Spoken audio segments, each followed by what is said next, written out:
اللہ تبارک و تعالیٰ کا شکریہ ادا کرتا ہوں کہ اللہ تبارک و تعالیٰ ہمیں باجماعت عصر کی نماز کی ادائیگی کی توفیق عطا فرمائی۔ اللہ تبارک و تعالیٰ ہماری اس نماز کو، ہمارے روزے کو قبول فرمائے، ہمارے لیے نجات کا ذریعہ بنائے، جہنم سے آزادی اور جنت میں داخلے کا سبب بنائے، اور جنت میں ہمارے درجات کی بلندی کا باعث بنائے۔ میں اللہ تبارک و تعالیٰ کا شکریہ ادا کرتا ہوں کہ اللہ تبارک و تعالیٰ نے آپ تمامی حضرات سے ملاقات کرنے کا موقع عنایت فرمایا۔ یہ بڑی سعادت کی بات ہوتی ہے کسی انسان کے لیے کہ اپنے ہم جماعت، ہم عقیدہ اور توحید پرستوں کے ساتھ اٹھنے بیٹھنے اور باہم تعارف حاصل کرنے کا موقع ملے۔ میں اپنے لیے یہ بہت بڑی سعادت سمجھتا ہوں، اور مجھے انتہائی ایسے مواقع پر خوشی نصیب ہوتی ہے۔ میں اپنے عزیز دوست شیخ اسماعیل سنابلی صاحب کا شکریہ ادا کرتا ہوں کہ انہوں نے مجھ ناچیز کو موقع دیا کہ آپ یہاں آئیں اور ملاقات کا شرف حاصل ہو۔ حضرات گرامی، مختصر انداز میں کچھ باتیں، اس لیے کہ رمضان میں آئے دن بہت ساری باتیں ہوا کرتی ہیں، نصیحتوں سے لوگ اکتا جایا کرتے ہیں، اس لیے مختصر انداز میں کچھ باتیں یا تذکیر کے طور پر آپ کے سامنے رکھنا چاہوں گا۔ آپ تمامی حضرات جانتے ہیں، اس بات کو زیادہ بہتر جانتے ہیں کہ صرف مال کا کما لینا اہم نہیں ہے، یا صرف صحت کا بنا لینا اہم نہیں ہے، یا صرف عبادات کا انجام دے لینا کافی نہیں ہے، بلکہ اہم یہ ہے کہ اگر آپ نے مال کو کمایا ہے تو کس طریقے سے کمایا ہے، اور آپ نے مال کو استعمال کیا ہے تو کس طریقے سے استعمال کیا ہے۔ مال بہت سارے لوگ کماتے ہیں، آپ جانتے ہیں، آپ کے شہر میں بھی بہت سارے لوگ ہوں گے، بہت کچھ انہوں نے مال کمایا، لیکن ان کے مال سے وہ صحیح انداز سے مستفید نہ ہو سکے، ان کی اولاد مستفید نہ ہو سکے، قوم و ملت کے لوگ مستفید نہ ہو سکے، ان کا سرمایہ ضائع ہو گیا۔ ویسے ہی بہت سارے لوگ عبادات بھی کرتے ہیں۔ ضروری نہیں ہے دوستوں کہ ہماری عبادتیں شرط قبولیت سے سرفراز ہوں۔ صرف عبادت کر لینا اہم نہیں ہے، بہت زیادہ عبادتیں کرنا اہم نہیں ہے، بلکہ اہم یہ ہے کہ آپ عبادت کو کس طریقے سے انجام دیتے ہیں، اور اللہ نے آپ کو جس عبادت کی توفیق دی ہے، آپ اس کو محفوظ رکھنے میں، اس کی حفاظت کرنے میں کتنا کامیاب ہیں۔ عبادت کر لینا اصل نہیں ہے دوستو۔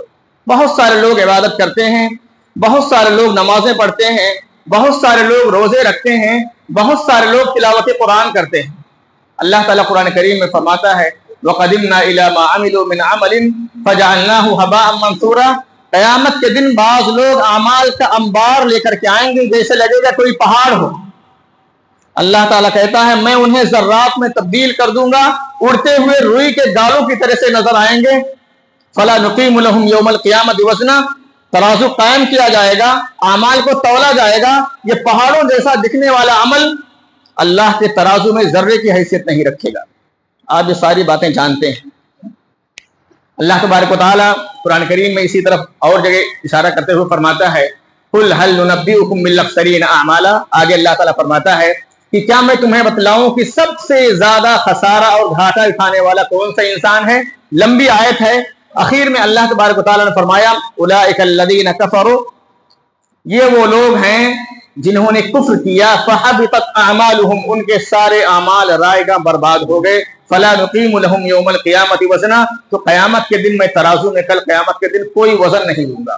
تو دوستو میں یہ کہنا چاہتا ہوں جس موقع پر کہ اللہ تبارک و تعالیٰ نے ہمیں اور آپ کو یہ سعادت بخشی، اللہ نے ہمارے اوپر یہ کرم فرمایا کہ ہمیں اللہ تبارک و تعالیٰ نے رمضان کا یہ مبارک مہینہ عطا فرمایا، ہمیں زندگی عطا فرمائی، سلامتی والی زندگی عطا فرمائی، ایمان والی زندگی عطا فرمائی، ہمیں روزہ رکھنے کی توفیق عطا فرمائی۔ ہم بھوکے رہتے ہیں، پیاسے رہتے ہیں، ساری مشقتیں آپ برداشت کرتے ہیں، کام کاج بھی کرتے ہیں، کام کاج کرتے ہوئے آپ روزے بھی رکھتے ہیں۔ کہیں ایسا نہ ہو دوستو کہ ہماری یہ بھوک، ہماری یہ پیاس ضائع ہو جائے۔ اللہ کے رسول صلی اللہ علیہ وسلم نے فرمایا کہ رب صائم حظه من صيامه الجوع والعطش